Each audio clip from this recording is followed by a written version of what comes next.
আমি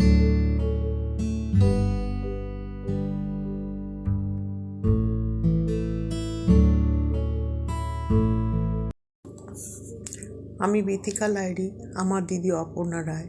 3 জানুয়ারি আমার দিদির জন্মদিন। সেই জন্মদিন উপলক্ষে দিদির সম্পর্কে কিছু বলতে চাই। আমার দিদি ছোটোবেলার থেকেই খুব মেধাবী স্টুডেন্ট ছিলেন এবং খালি পড়াশুনোয় না, গানেও দিদি খুব ভালো ছিলেন। একবার নিখিলবঙ্গ সঙ্গীত সম্মেলনে দিদি তখন 6-7 মধ্যে পড়ে।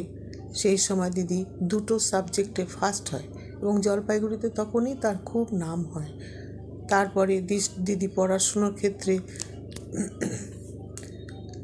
ডিস্ট্রিক্ট স্কলারশিপ পেয়ে মাধ্যমিকে পাশ করে, পিইউ পড়ে, পিইউতেও খুব ভালো রেজাল্ট করে এবং সেবার একটা গানের কম্পিটিশন হয় এক্স স্টুডেন্টদের সাথে। দিদি সেবার চ্যাম্পিয়ন হয়। দিদি তখন বাচ্চা মেয়ে, চ্যাম্পিয়ন হয়। সারা জলপাইগুড়ির লোক দিদিকে চেনে, যারা গানের লাইনের লোক তারাও দিদিকে খুব ভালোবেসে ফেললো। খুব গানের জগতে দিদি খুব নাম করলো। তারপরে দিদি এমএ পড়তে চলে যায় নর্থ বেঙ্গল ইউনিভার্সিটিতে। ইকোনমিক্সে অনার্স ছিল দিদির, তো ইকোনমিক্স নিয়ে পড়াশুনো করে।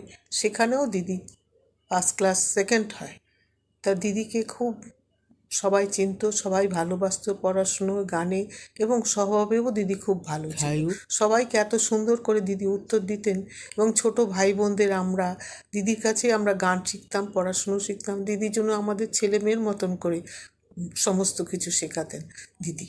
এত ভালো দিদির নেচার ছিল এবং দিদি স্কলারশিপের টাকা দিয়ে আমাদের সেই সময় আমাদের পেটেন্ট ওষুধ কিনে দিয়েছিল। আর এত সুন্দর কথা বলতো, দিদির কথা শুনে সবাই অবাক হয়ে যেত। খুব ভালো লাগতো দিদির কথা শুনে। তাই আজকে যে দিদির জন্মদিনে আমি এই কথাটা বলে দিদিকে প্রণাম জানাই।